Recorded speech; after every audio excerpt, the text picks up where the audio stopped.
Welcome বন্ধুরা, চলে এলাম অ্যাডেনিয়াম বনসাই দ্বিতীয় পর্বে। সকল ছাদপ্রেমীর একটা স্বপ্ন থাকে তার ছাদ বাগানে একটা হলেও বনসাই থাকুক, সে যে কোনো গাছের হোক। কিন্তু বনসাই বললেই তো আর হয়ে যায় না, কারণ বনসাই এমন একটা গাছ যার জন্য লাগে দীর্ঘদিনের শ্রম।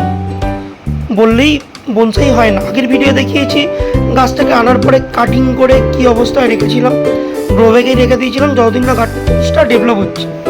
তো আজকে দেখতে পাচ্ছেন গাছটা মোটামুটি ভালো ডেভেলপ হয়েছে। তো আগের ভিডিওতেই বলেছিলাম যে গাছটা যতদিন নতুন ব্রাঞ্চ আসছে আমি পটিং করব না, যেহেতু এখনও এটা পূর্ণরূপে বনসাই হয়নি, তার জন্য এটাকে এখন বনসাই পটে আমি দিচ্ছি না। নর্মাল সাধারণ একটু ডিফারেন্ট মাটি বানিয়ে আমি পটিং করব।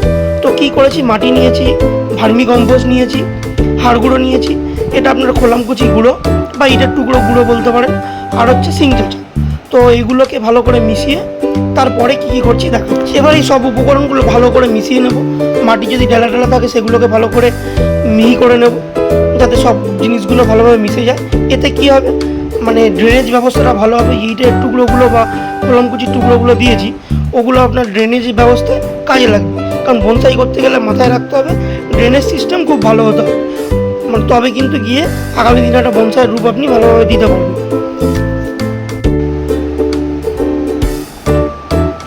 এবার মাটিটা মিশিয়ে নেবার পরে গাছটা গ্রো ব্যাগ থেকে বের করে এই মাটিগুলো ছাড়িয়ে দিয়েছি, দেখতেই পাচ্ছেন স্ক্রিনে।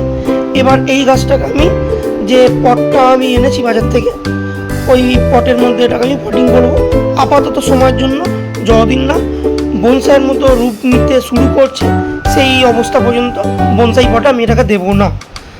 তো এবার দিয়ে দিলাম, দেওয়ার পরে দেখতে পাচ্ছেন মাটি দিয়ে ভরাট করে ওপরে আমি ওই সেম খোলাপুঞ্চির টুকরোগুলো দিয়ে দিয়েছি। এতে কী হয়, শ্যাওলা ধরার চান্সেসটা কম থাকে আর দেখতেও একটা সুন্দর লাগে, ড্রেনেজ ব্যবস্থাটা ভালো হয়। তো দেখা হচ্ছে আগামী